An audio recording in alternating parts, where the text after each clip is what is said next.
গরিবেরচর মাধ্যমিক বিদ্যালয়ের অধ্যয়নরত শিক্ষার্থীদের ওয়েলকাম জানাচ্ছি। আমি মোহাম্মদ মোশাররফ হোসেন খান, সহকারী শিক্ষক, গরিবেরচর মাধ্যমিক বিদ্যালয়, গুজরাট, শরীয়তপুর। প্রিয় শিক্ষার্থী বন্ধুরা, তোমরা কেমন আছো? আশা করি ভালো আছো। আমিও আল্লাহ তাআলার অশেষ মেহেরবানিতে ভালো আছি। আজকে আমি তোমাদের সাথে যে বিষয়টি নিয়ে আসি সেটা হচ্ছে class 9 and 10 subject English second paper, part grammar, topic gap filling with clues, teaching 1। এটা হচ্ছে আমার গ্যাপ ফিলিং এর 1 নং ক্লাস। আমাদের প্রশ্নটা যেভাবে আসে সেটা আগে আমরা দেখে নিই। এটা সাধারণত প্রশ্নে 1 নম্বরে আসে, দ্বিতীয় পত্রে। প্রশ্নটা থাকে এভাবে: fill in the blanks with the words from the box. You may need to change the forms of some of the words. You may need to use one word more than once. এটা ঢাকা বোর্ডের 19 সালে আসছিল। এখন আমি এই প্রশ্নটা আসলে কি চাওয়া হয়েছে আমি এটা সম্পর্কে তোমাদের একটু বলি। fill in the blanks, শূন্যস্থান পূরণ করো, উইথ দ্য ওয়ার্ডস, শব্দ দিয়ে, ফ্রম দ্য বক্স, বক্স থেকে, নিচে যে বক্স আছে সেই বক্স থেকে। You may, you may need, তোমার প্রয়োজন হতে পারে, টু চেঞ্জ, পরিবর্তন করা, the forms of some of the words, কিছু শব্দের গঠন। ইউ মে নিড, তোমার প্রয়োজন হতে পারে, টু ইউজ, ব্যবহার করা, ওয়ান ওয়ার্ড, একটা শব্দ, মোর দেন ওয়ান্স, একবারের বেশি। তাহলে আমরা দেখতে পেলাম যে এটার অর্থ হচ্ছে এই গ্যাপগুলো পূরণ করতে হবে বক্সে দেয়া শব্দ দিয়ে। কিছু শব্দের গাঠনিক পরিবর্তন করা লাগতে পারে এবং একটা শব্দ এক জায়গার চেয়ে বেশি জায়গায় বসতে পারে, একাধিক জায়গায় বসতে পারে। এখন আমরা এটা পূরণ করার সময় আমাদের যে সকল বিষয়ে গুরুত্ব দিতে হবে সেটা হলো, সর্বপ্রথম আমরা অর্থের সঙ্গে মিল রেখে পূরণ করব।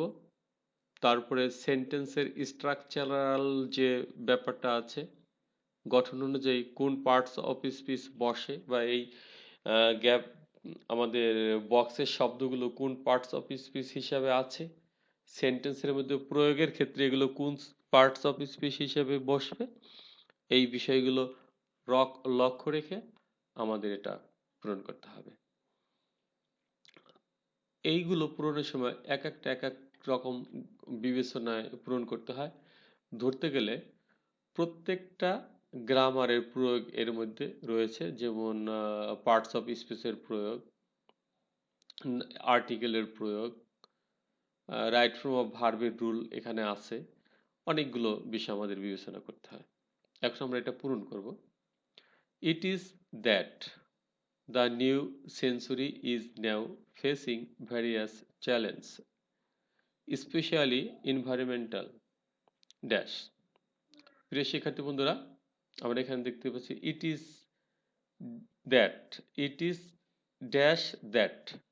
এখানে নিশ্চয়ই আমাদের একটা ভার্ব বসবে, যেমন অ্যান্টিসিপেটেড।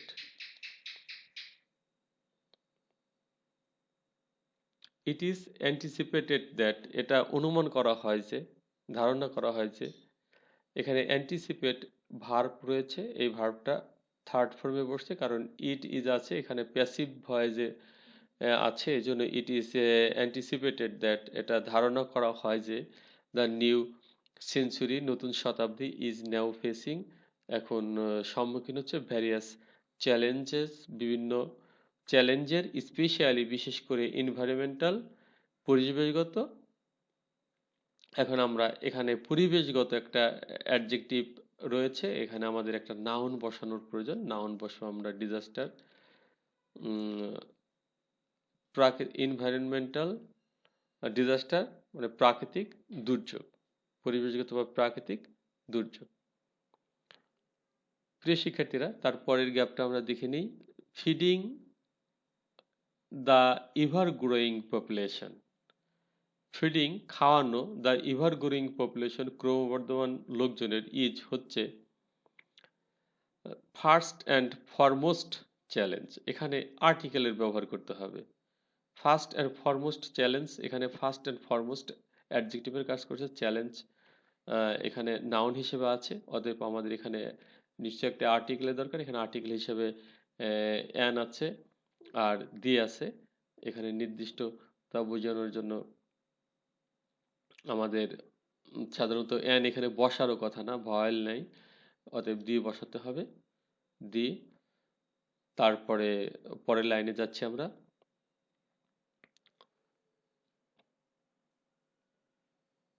পরের লাইনে আছে ইট ইজ ভেরি ডিফিকাল্ট, এটা খুব কঠিন, to the current level of agricultural production. অপর স্লাইডে আমাদের প্রোডাকশন রয়েছে, অতএব এখানে বোঝানো হচ্ছে ইট ইজ ভেরি ডিফিকাল্ট, এটা খুব কঠিন। টু,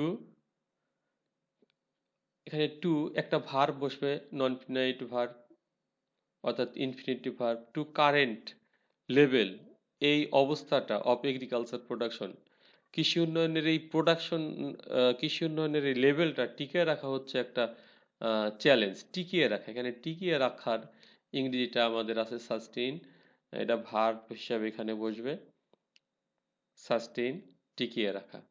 তাহলে এখানে হচ্ছে, আমি একটু পড়ি, ইট ইজ অ্যান্টিসিপেটেড, ধারণা করা হয় যে, দ্যাট যে the new current the new century is now facing, বর্তমানকার শতাব্দী সম্মুখীন হচ্ছে চ্যালেঞ্জেস, চ্যালেঞ্জের, স্পেশালি বিশেষ করে ইনভায়রনমেন্টাল ডিজাস্টার, প্রাকৃতিক বা পরিবেশগত দুর্যোগ, feeding the ever growing population, ক্রমবর্ধমান লোকজনের খাওয়ানো, ইজ হচ্ছে the first and foremost challenge, সবচেয়ে বড় বড় এবং সর্বপ্রথম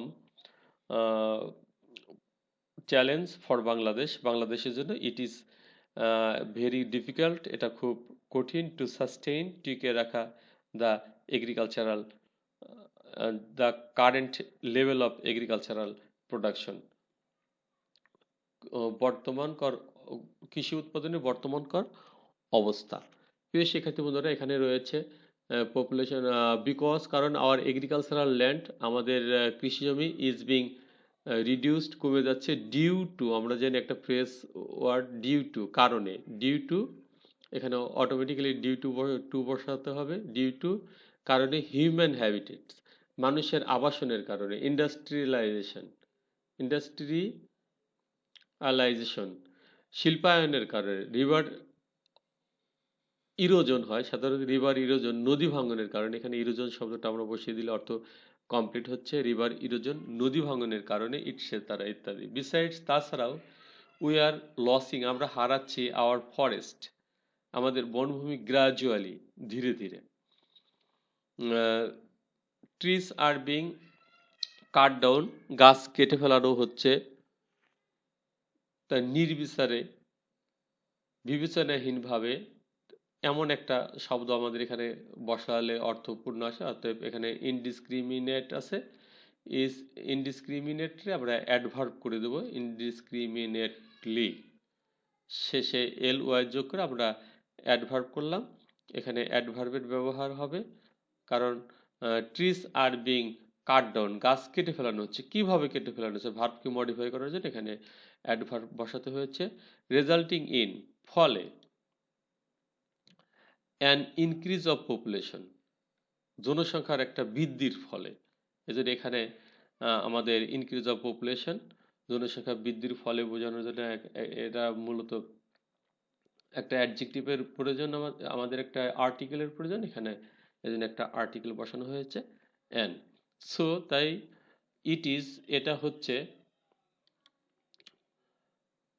ইম্পারেটিভ, জরুরি বা অত্যাবশ্যক, টু চেক, পরীক্ষা করা, দ্য রেকলেস অ্যালার্মিং কন্ডিশন, এই বেপরোয়া উদ্বেগজনক অবস্থা। ফর, এখানে অর্থের জন্য আমাদের আছে একটা preposition for our on existence, আমাদের নিজেদের অস্তিত্ব টিকিয়ে রাখার জন্য, এখানে জন্য অর্থ প্রকাশ করার জন্য আমাদের ফর বসাতে হয়েছে। প্রিয় শিক্ষার্থী বন্ধুরা, আশা করি তোমরা সকলেই বুঝতে পেরেছ। আগামী ক্লাস দেখার আমন্ত্রণ জানিয়ে সকলের সুস্বাস্থ্য কামনা করে ধন্যবাদ জানিয়ে শেষ করছি।